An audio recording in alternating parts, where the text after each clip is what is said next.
pescadores de hombres. En el libro de Mateo, si usted me acompaña y abre su Biblia, abre su celular, abre su iPad o abre una computadora, no importa, pero abra el libro más hermoso de la vida, el manual de vida para el creyente, las Sagradas Escrituras. En el libro de Mateo, capítulo 4, versículo 19. Mateo 4, 19 dice de la siguiente manera: y les dijo, venid en pos de mí, y os haré pescadores de hombres. Podemos ser muchas cosas en la vida. Podemos ser ingenieros, abogados, arquitectos, médicos, empresarios, transportistas, futbolistas, fotógrafos, pastores. Pero lo más importante es que aprendamos a ser pescadores de hombres. Tenemos un llamado de ganar personas para Cristo. El proverbista lo dijo de esta manera en el capítulo 11 de Proverbios y en el verso 30. El fruto del justo es árbol de vida, y el que gana alma es sabio. Lo dijo el proverbista, el que gana almas es sabio. Es de sabios ganar almas. Es de sabios compartir la palabra con otros. Es de sabios invitar a otros a que conozcan a Jesús. Este tiempo de crisis que hemos estado viviendo debe servirnos para estar trabajando con personas que queremos acercarles a Jesucristo. Porque existe mucha necesidad en las personas. Existe mucha necesidad en las familias. Debemos aprovechar. Necesitamos ser creyentes sabios, líderes sabios, y aprovechar las circunstancias y las necesidades que vemos de todo tipo en las personas para poder exponer y para poder ofrecer a Jesucristo. En este tiempo de pandemia, que no hemos podido reunirnos en nuestra iglesia, mi esposa y yo hemos aprovechado para poder tener contacto con algunas personas que no son de la iglesia y para poder estar con ellos, escucharles, orar por ellos, aconsejarles, invertir en una relación personal y haciéndoles ver que solo en la presencia de Cristo tenemos respuesta para nuestra vida. Necesitamos hacer eso. Nos hemos desenfocado de la misión principal, pero la pandemia nos ha recordado cuál es nuestra misión en esta tierra. La pandemia nos ha recordado cuál es la misión principal que tenemos como iglesia y como cuerpo de Cristo. ¿En qué nos hemos enfocado antes de la pandemia?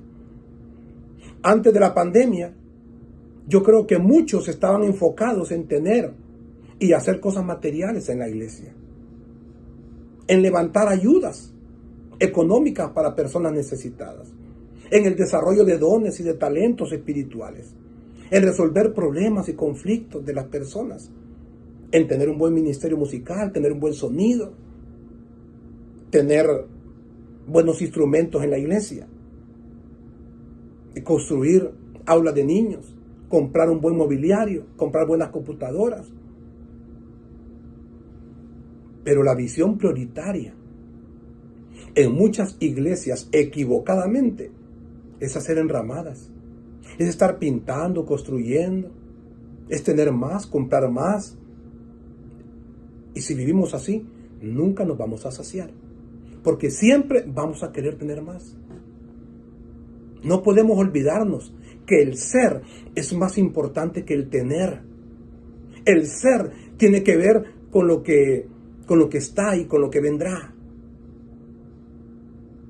El tener tiene que ver con las cosas, y las cosas solo son eso, cosas materiales. Las cosas son importantes, claro que sí, pero nunca están por encima de la salvación eterna y de la edificación de las personas. La salvación para las personas del mundo es más importante que cualquier cosa material en nuestra iglesia. En el libro de Lucas, capítulo 12, versículo 13 al 21 se lee. Le dijo uno de la multitud: Maestro, di a mi hermano que parta conmigo la herencia. Mas él le dijo: Hombre, ¿quién me ha puesto sobre vosotros como juez o partidor? Y les dijo: Mirad y guardaos de toda avaricia, porque la vida del hombre no consiste en la abundancia de los bienes que posee. También le refirió una parábola diciendo: la heredad de un hombre rico había producido mucho, y él pensaba dentro de sí, diciendo: ¿qué haré?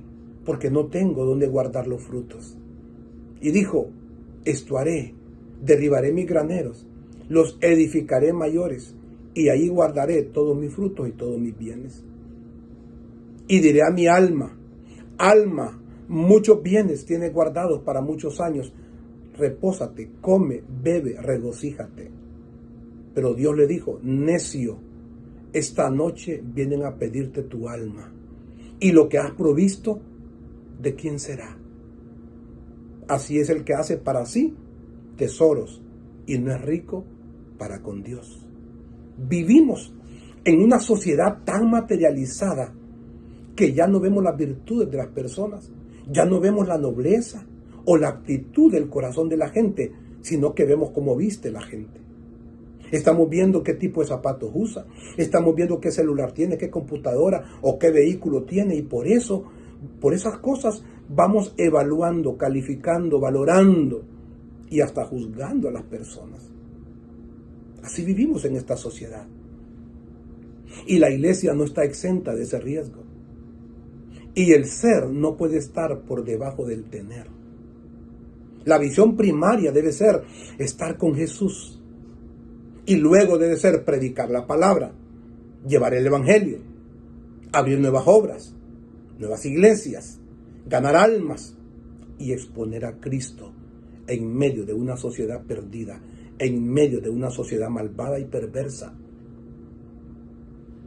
No está malo llevar víveres para un hospital, claro que sí, darle a los pobres, hacer labor social en un barrio, celebrar días festivos para darle a los menos favorecidos.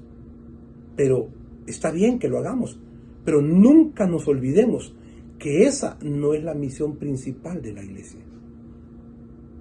Porque el propósito primario no es llenarle el estómago a la gente o suplirle de lo material.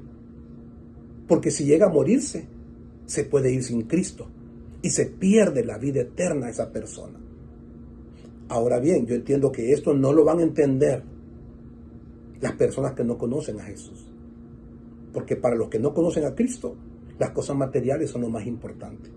Pero para los que conocemos a Jesús, estamos seguros que por encima de lo material está algo tan importante que se llama salvación eterna. La misión principal de la iglesia no es alimentar con comida a las personas, aunque hay que hacerlo. Pero la misión principal es alimentar espiritualmente a las personas que no conocen a Jesús. Si confundimos el orden, entonces como iglesia vamos a estar perdiendo nuestra razón de ser y nos volveremos en una institución de proyección social. Aun y cuando todos sabemos que las iglesias como empresa no somos razón social, no somos una razón con fines de lucro, sino que legalmente somos una razón espiritual, sin fines de lucro. Nuestra principal labor es espiritual, no nos equivoquemos. Lo material tiene su lugar con las personas que necesitan, estoy de acuerdo, pero nuestra principal labor tiene que ser espiritual. Por eso es que Jesucristo, cuando sanaba a algunas personas, Jesucristo le decía, después de haber sanado a alguna persona: tu fe te ha salvado. Jesús no le decía: tu fe te ha sanado, porque Jesús decía: tu fe te ha salvado, porque para Jesús era más importante la salvación. La salud es importante. El bendecir materialmente es importante. Pero la salvación eterna está por encima de todo eso. Antes de la segunda semana de marzo de este año 2020, la prioridad de muchas iglesias eran los eventos, las reuniones de edificación del cuerpo de Cristo. Pero la prioridad no era para muchas iglesias la carga por los perdidos. En el libro de Hechos, capítulo 3, versículo 19, dice de la siguiente manera: así que, arrepentíos y convertíos para que sean borrados vuestros pecados, para que vengan de la presencia del Señor tiempos de refrigerio. Arrepentirse es primero. Convertirse es la prioridad. La prioridad no es lo material. La prioridad es lo espiritual primero. Tiempos de refrigerio vienen. Tiempos de refrigerio van a venir no por levantarle una ofrenda a la persona. Porque una ofrenda al día siguiente ya no la va a tener. Esos 20 lempiras, 50, 100, 200 lempiras los va a gastar en sus necesidades, y está bien que lo haga. Pero si le damos a Cristo a las personas, entonces Jesús podrá saciar la necesidad material que tiene la familia. Si le damos el apoyo económico a una persona, solo estamos dándole eso, apoyo económico. Pero si le damos a Jesús a esa persona, le estamos dando todo.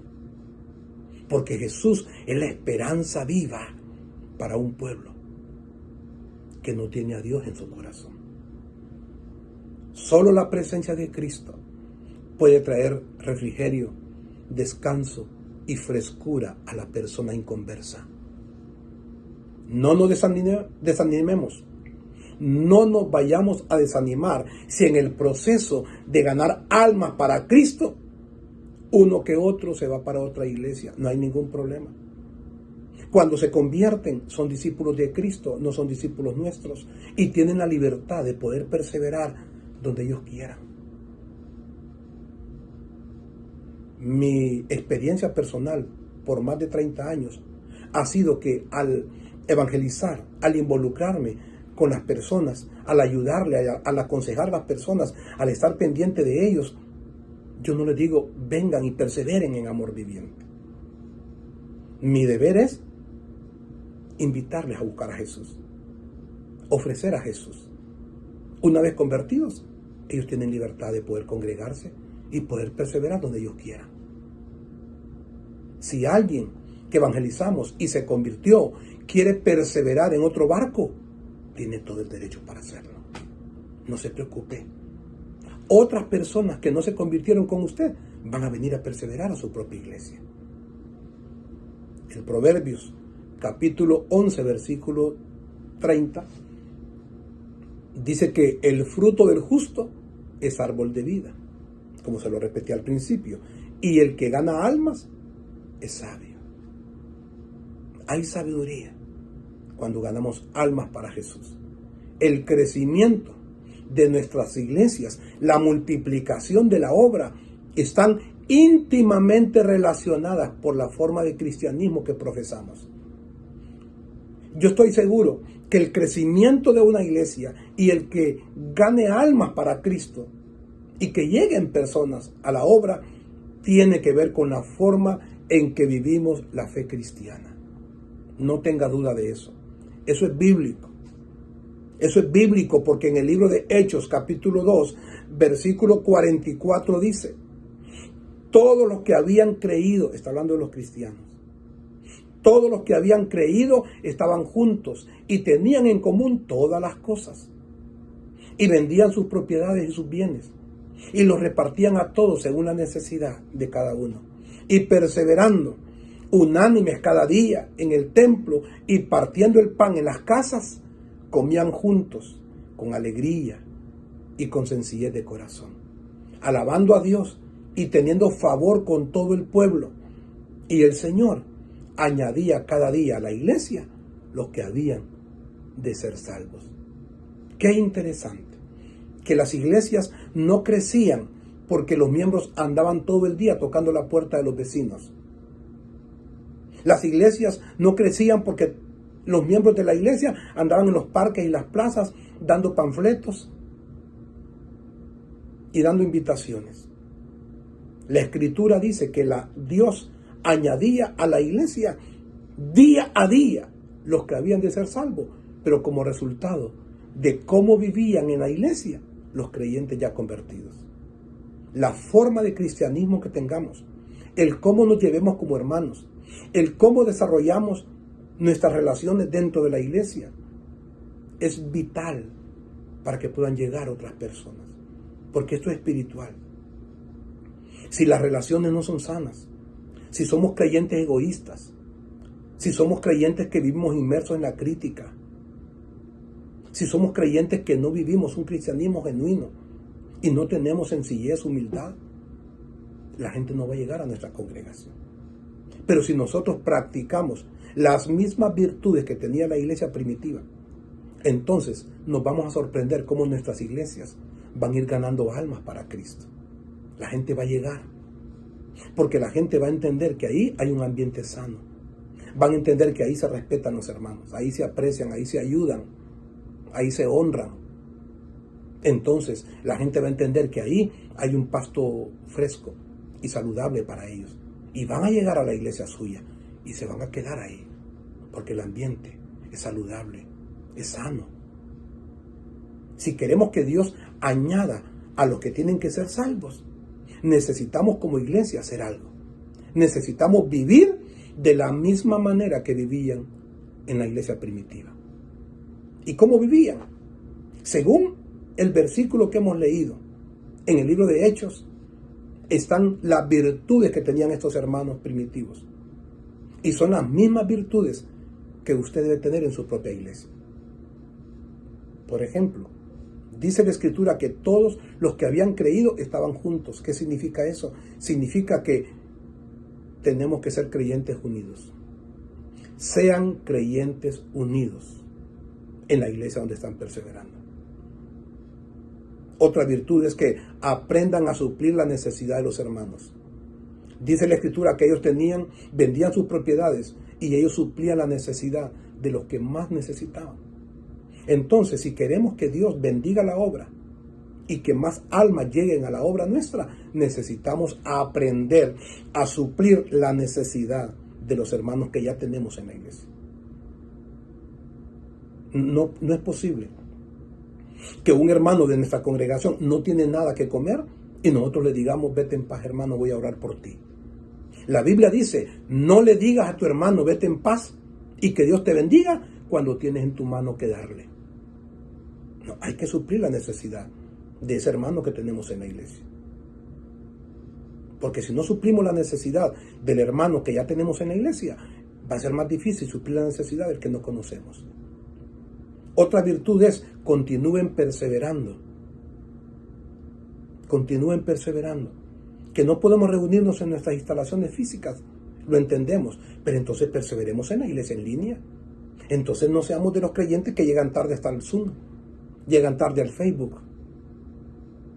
Y cuando usted ya está en el Facebook de su iglesia, ya a rato, 10 minutos que ya empezó la reunión, usted no puede hacer eso. Usted no puede hacer eso porque usted tiene la comodidad de estar en su casa, solo es de que enciende el celular y ahí usted se conecta, ahí usted está en sintonía con su iglesia, pero persevere. Qué terrible es que usted no persevera ni yendo a la iglesia porque no puede por ahora y tampoco está perseverando, siguiendo la sintonía de su iglesia en las redes sociales, en línea.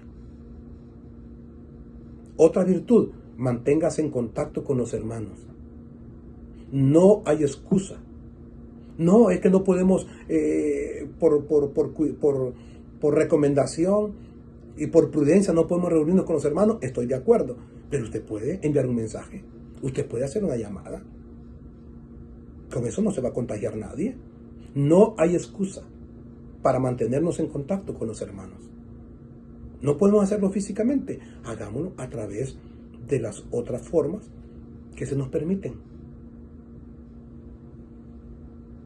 Otra virtud: seamos hospitalarios. La iglesia primitiva era hospitalaria. Abra la puerta de su casa cuando se pueda.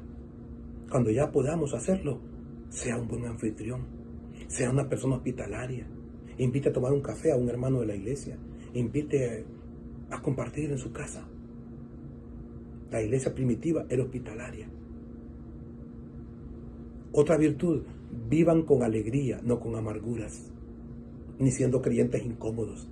No sean creyentes difíciles. Aprendan a ser creyentes fáciles, moldeables, tranquilos, creyentes que viven con alegría. Dice la Escritura que estos creyentes primitivos tenían alegría en su corazón. Otra virtud es que tengamos una sencillez genuina. Seamos sencillos. No sea complicado. Dice la Escritura que también estos creyentes tenían sencillez de corazón. Sencillez genuina. Es tener una sencillez en el corazón, no estar fingiendo. No estar imitando que somos sencillos cuando en el fondo no somos sencillos. Seamos sencillos. Tengamos alegría en el corazón. Porque esas son las virtudes que Dios miró en la iglesia primitiva. Y producto de esas virtudes hizo que la gente se convirtiera. Y la última virtud, adoren a Dios, pase lo que pase en sus vidas. Adoren a Dios, pase lo que pase en sus familias. Nunca dejemos de ser creyentes adoradores de Dios. Porque cuando nos volvemos en adoradores, ahí está el secreto para que Dios bendiga y edifique nuestras vidas. Quiero tener un tiempo de orar y poder bendecir la vida de cada uno de ustedes. Porque este mensaje ha sido para la iglesia, para cada miembro de la iglesia, para cada líder de la iglesia, para que entendamos que hay un llamado de Dios de que nos volvamos en pescadores de hombres, que hay sabiduría cuando nos volvemos pescadores de hombres, y que las cosas espirituales, la salvación de la gente está por encima de cualquier otra cosa. Y que si queremos que las personas lleguen a la iglesia, si queremos que Dios vaya añadiendo cada uno de los que tienen que ser salvos, necesitamos vivir de una manera como vivía la iglesia primitiva. Esas virtudes, esas cualidades que tenía la iglesia primitiva, tenemos que incorporarlas en nuestra propia vida.